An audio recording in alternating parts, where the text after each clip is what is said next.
brave volunteers. You guys are brave, right? Yeah. Well, in this object lesson, I'm going to teach us all what the word expected means. Now, this wouldn't be a cool object lesson if we didn't have some water, right? Ooh. You guys did say that you were brave, right? Yeah. So, I'm filling up these 4 buckets with water. And now, what I want you guys to think about is if I was to tip one of these buckets over your heads, what would you expect is going to happen? We're gonna get wet. You think so? Yeah. So if I was to take this bucket and tip it over Josh's head, what do you expect is going to happen to Josh? He's You're gonna gonna get get wet. Hopefully not. Well, let's see if what you expected is what happens.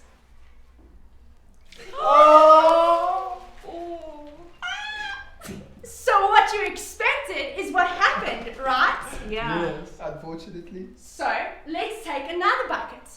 If I was to tip this bucket of water over Tyler's head, what do you expect is going to happen? She's Probably gonna get wet. Okay, well let's see if what you expect is what happens. Is what you expected what happened? Yeah. Well, let's try again. She's gonna drop. If I take this bucket of water and I tip it over Mary's head, what do you expect is going to happen? She's gonna I'm get gonna wet. get Wet. Are you sure about that? Yes. Well, let's see if what you expected is what happens. How? What? Unfair. Yay. So is what you expected what happened? No. Not that time. Well, let's try it one more time. Okay. If I take this bucket of water and I tip it over Luke's head, what do you expect is going to happen?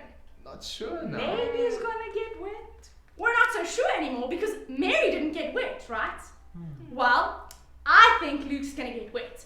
Let's see if what I expect is what's going to happen.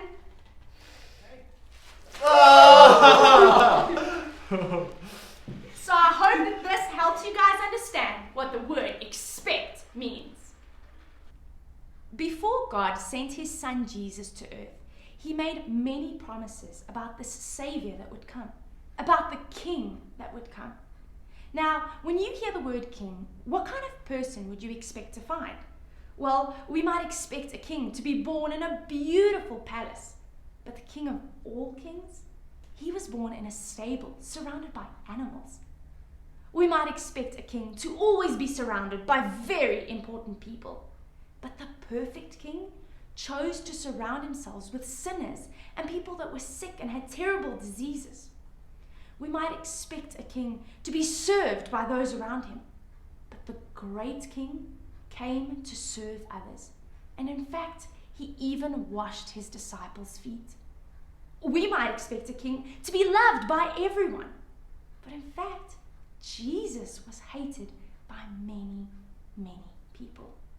We might expect a king to always send other people out to go and fight his battles, but our king went and he fought the battle by himself, and he had victory over sin and death.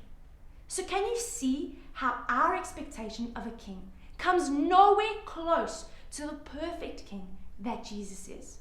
So here's the question. Will you choose him to be the king of your life?